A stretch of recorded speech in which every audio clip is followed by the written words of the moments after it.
This is forbidden ground.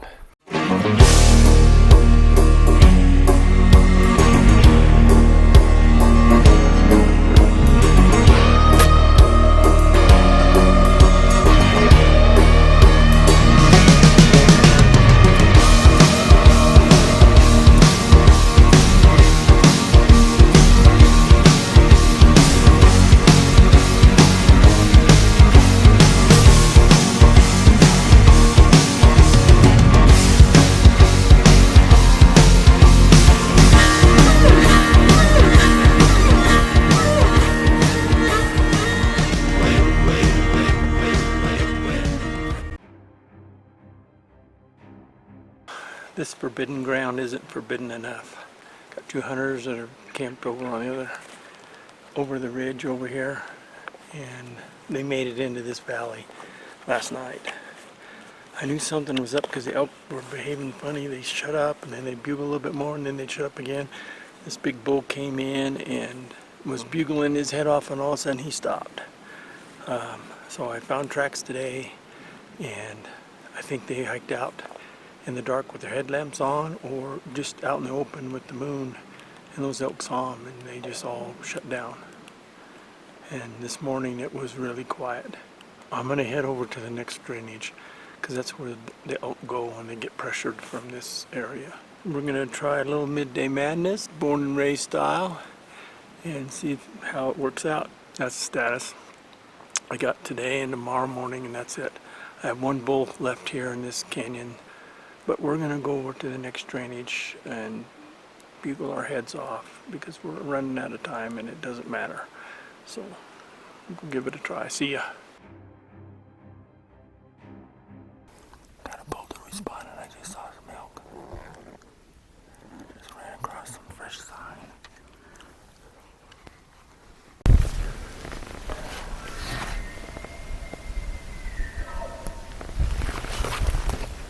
He's up there.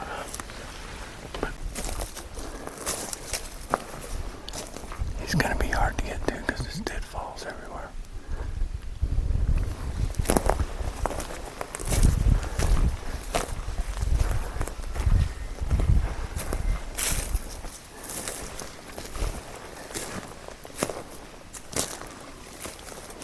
It sounds like 150.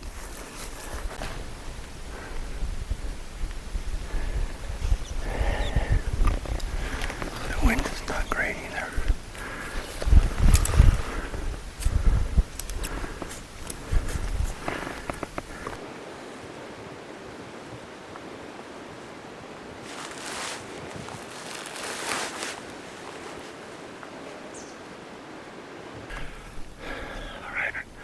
On that bull, the wind swirled and he shut up. So he smelled me. He kept going around the corner. I was hoping this drainage would pull it up or come down. But it kept going around the corner where he was. Have you ever found a place that you wish you could stay, yet you can't? Well, this is one of those places. It's too far for me to stay. Whoa.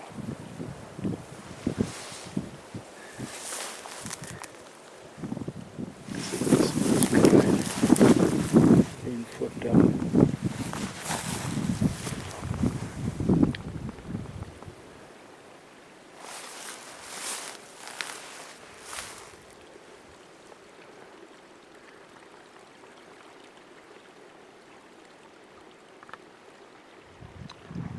And tree rubs. See them? Born and raised cat road shuffle this morning. Well, this afternoon at 11 o'clock, I was walking up this drainage and started bugling, got one to respond. Got up in there and the wind shifted on me. So the difficulty is he's in his Fort Knox place, and the big bulls, they go in places where the wind swirls all the time. If you're just hunting elk, it works good, but if you want big elk, they're too smart. They go to places where you're not going to be able to get to them. So you have to find other ways. And I like to use the terrain and figure out what they do. And then ambush them. But that takes more time. It takes more time. And I'm out of time now. We're over here about 2 miles from our spike camp and 2 miles from the ATV and 8 miles from the truck. That's how far it is out here. Alright, see ya. Just blew a bull out. We were bugling our way up in here and he didn't say anything. He was right down in here. As soon as I came up this ridge here, enough where he could see me, he took off.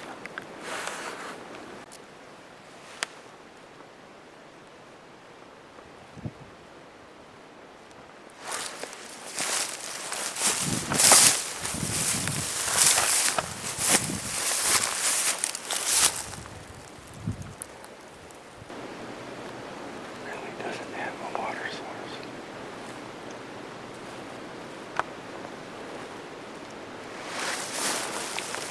Falls are hard to judge. Oh, there we go. See, this is all dry. That looks like a step. That looks like a step right here. That's fresh mud. It's outside of the real moist area. It's over here in the dry area and it got flipped up. So these are the kind of places I like to come to. Set up by, spend a day. But I don't have that kind of time today.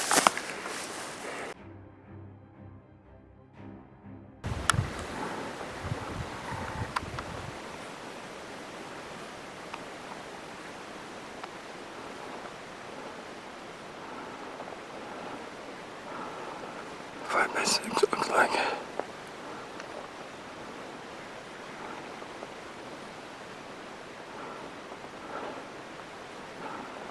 No, 6.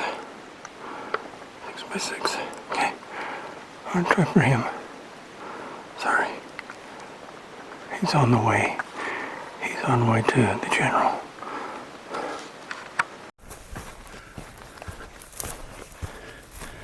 Okay, this bull we're trying for. He's just a good 6. He's right on the edge of the trees. He's rubbing his antlers. I have to circle down, land up him. I hope the wind's right. I'm pretty sure it's blowing down. I'll get over here. He's basically staging himself. Gotta be careful. If he sees me through the trees, it will not be good. Slow down just a little bit.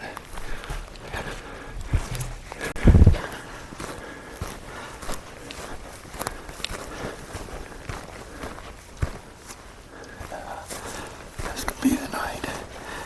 And then the fighting is hard. Learning these bulls' language, how they work this land. Because calling them out of their beds has not been working.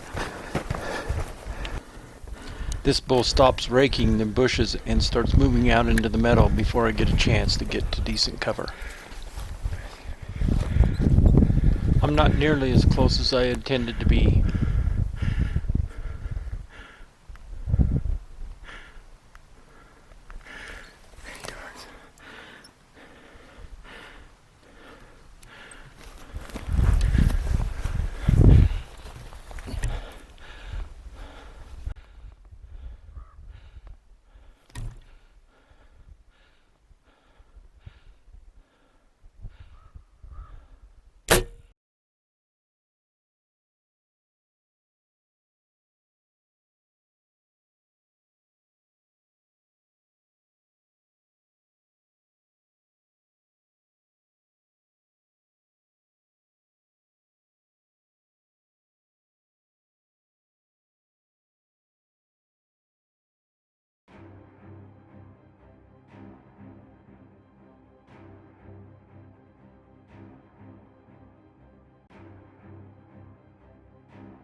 This bull sees me and wants to know what I am, so he starts circling around and getting closer to me. That's 80.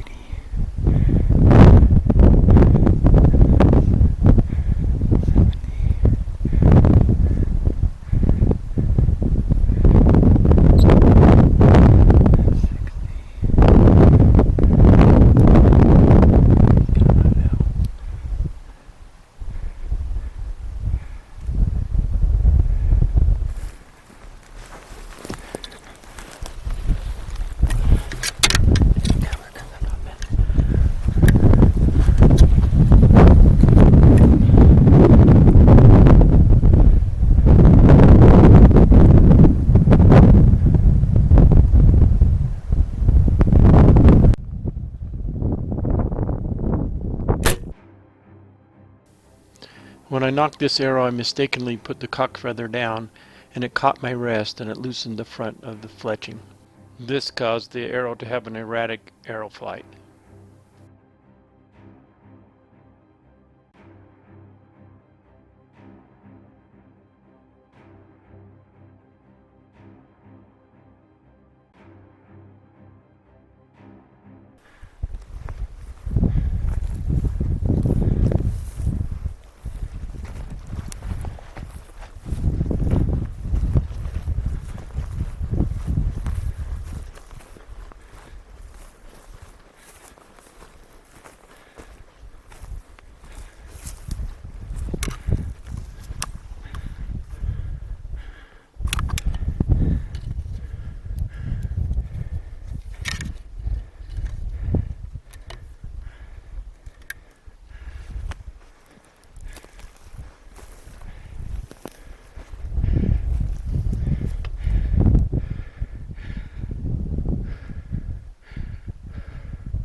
Most of those shots were just too far.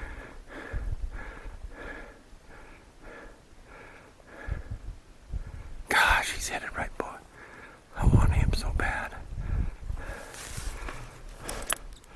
The closest I had was 77. He moved before I got here. I was supposed to get to these trees right here. He was right up there. I have no idea where those arrows went. Dang it. He's curious. I'll go chase him again, I guess. Well, there he goes. He's, gotta find him. Sorry, I can't see. Sunshine in my eyes. There he is. He's wanting to bugle. The first shot, I put my 70-yard pin on him, and he was probably 100.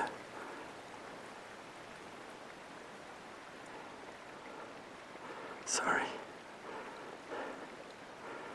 Second shot, I don't remember. I think I put my 70-yard pin on him and went over him. He was more like 60 or 55. He was curious though.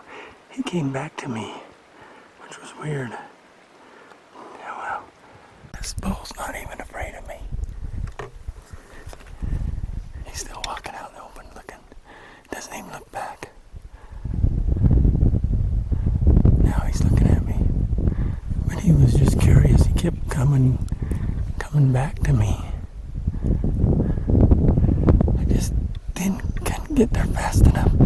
I saw him coming up the hill, and I wasn't there yet, and I had to start side hilling it to keep the tree between me and him.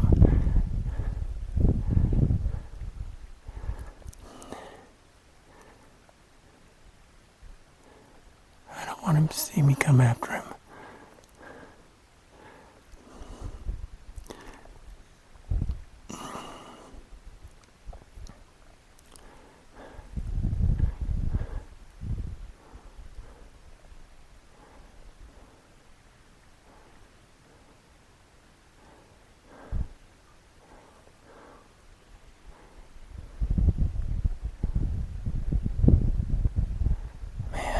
That is a nice bull. Well, we couldn't find Curious George. That's what the name of that bull is, because he's curious. Anyway, we couldn't find him. We tried to circle around the trees that he went into. We went towards camp, grabbed a couple more arrows. I don't have any more reserves. I have 100 grain tips left is all in my reserve pile. And I have no idea what yardage is on those, so of course it doesn't seem to matter. All I do is guess and shoot. So anyway, this is around some of the elk will take. I don't know if they'll come in here tonight, but I'm just trying to look around for that Curious George to see if he'll circle around by here or something. He's really what I'm after.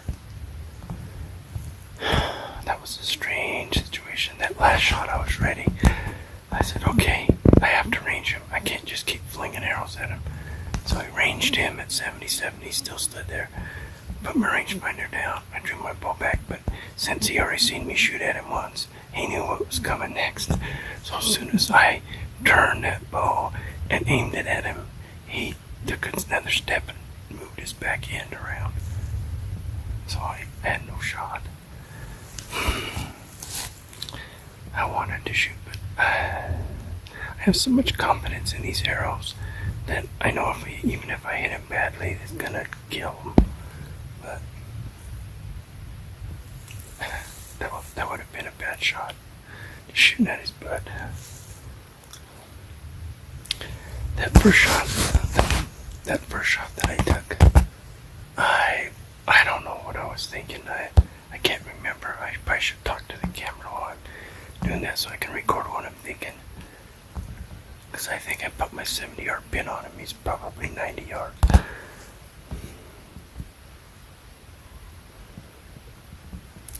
I must have thought I was 80. I don't know. Usually I count my pins, but everything gets so rushed.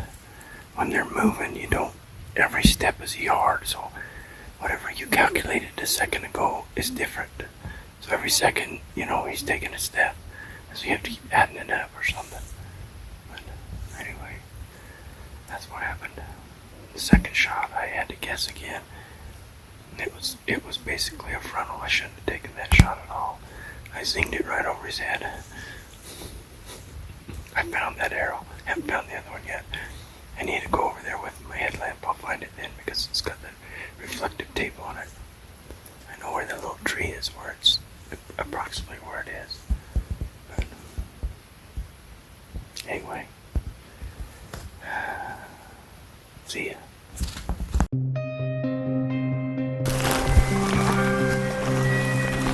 Got a screamer.